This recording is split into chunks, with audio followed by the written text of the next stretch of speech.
ఏదైనా ఒక దేవాలయానికి వెళ్ళినప్పుడు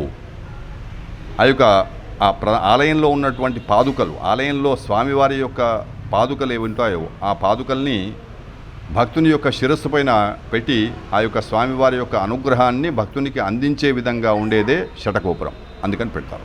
వాహనాలు శుక్రవారం రోజున కొనుక్కోవడం చాలా ఉత్తమమైనటువంటిది. శుభమైనటువంటి తిథి వార నక్షత్రాలు చూసి ఆ యొక్క జాతకునికి ఏ తిథి, ఏ వారము, ఏ నక్షత్రము అనుకూలంగా ఉంటుందో ఆ రోజున తీసుకోవడం అనేది ఉత్తమం. సాధ్యం త్రివర్తి సంయుక్తం వషణా యోజితం ప్రియం అంటాము.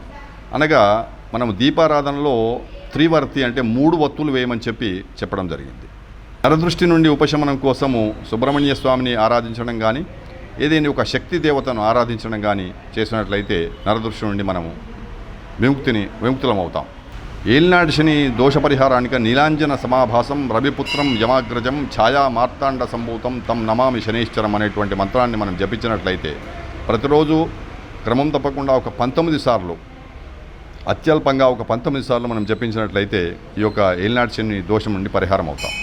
రోజువారీ నిత్య పూజలో ఏదైనా ఒక తెల్ల అంటే మనము అన్నంలో కొంచెము శర్కర, కొన్ని పాలు వేసి ఆ యొక్క మహానివేదనగా మన దేవతకు అర్పించవచ్చు. స్వామిని ఎంత కొలిచినా కూడా పిల్లలు కలగకపోవడానికి ప్రాబ్లం ఏంటి? అయితేనమ్మా, ఏదేని ఒక దేవతను సక్రమమైనటువంటి శాస్త్రంలో చెప్పబడి ఉన్న విధంగా మనము ఆరాధించినట్లయితే తప్పకుండా ఫలితాలు వస్తాయి.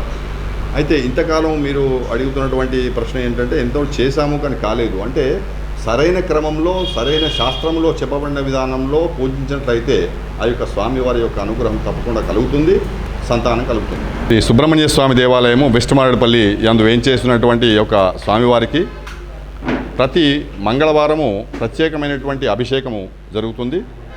ఆ ప్రత్యేకమైన అభిషేకము చేయించినటువంటి భక్తులకి కోరిన కోరికలు అన్నీ కూడా తీరుతున్నాయి. దీని ద్వారా రాహుకేతు గ్రహదోషాలు అనగా సర్పదోషము, నాగదోషము, కుజదోషాలు పరిహారం అవుతున్నాయి. ఆ యొక్క మంగళవారం రోజున స్వామికి 18 ప్రదక్షిణాలు చేసి ఆ యొక్క స్వామివారికి మొక్కు చెల్లించుకున్నట్లయితే వారి యొక్క భక్తులకందరూ కూడా కోరిన కోరికలు తీరుతున్నాయి. ఈ యొక్క స్వామివారికి ప్రతి మంగళవారం అభిషేకము, ప్రతి శుక్ల షష్ఠి రోజున అభిషేకము, మరియు మనకు ఈ యొక్క భారతదేశంలో ప్రధాన ఆలయమైనటువంటి పళనిని మాత్రమే మనం ప్రధాన ఆలయంగా గుర్తిస్తున్నాము. ఈ యొక్క సుబ్రహ్మణ్య క్షేత్రంలో ప్రధానమైనటువంటి పళని క్షేత్రంలో చేసేటువంటి పండుగలన్నీ కూడా మనము తమిళ పద్ధతిలో ఇక్కడ ఈ దేవాలయంలో చేస్తున్నాం.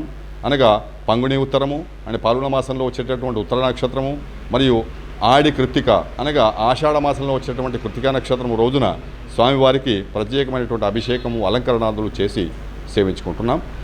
మరియు ఈ యొక్క మార్గశిర శుద్ధ షష్ఠి రోజున స్వామివారు జన్మించినటువంటి రోజునే మహాశివరాత్రి రోజున శివునికి ఏ విధంగానైతే శివ కళ్యాణం జరుపుకుంటామో అదేవిధంగా స్కాందపురాణంలో చెప్పిన విధంగా మార్గశిర మాసంలో కూడా ఈ యొక్క మార్గశిర శుద్ధ షష్ఠి రోజునే స్వామివారి కళ్యాణం కూడా మనం జరుపుకుంటాము. ఆ రోజునే స్వామివారికి విశేషంగా అభిషేకము, అలంకరణము, కళ్యాణాలు కూడా సిద్ధిస్తాయి. దేవాలయంలో అభిషేకం టికెట్ 350 రూపాయలుగా చెప్పబడింది. ఈ అభిషేకానికి వచ్చేటటువంటి భక్తులు 1 డజన్ అరటిపళ్ళు, 1 లీటర్ పాలు, 1 కొబ్బరికాయ తీసుకొని రావాల్సింది. అది ఉదయము 6:30 గంటలకు ఆరంభమై 9:30 గంటలకి పూర్తి అవుతుంది. 9:30 గంటలకి మహాహారతి, మంత్రపుష్పం తర్వాత ప్రసాదము, స్వామివారి ప్రసాదం తీసుకొని వెళ్ళవచ్చు.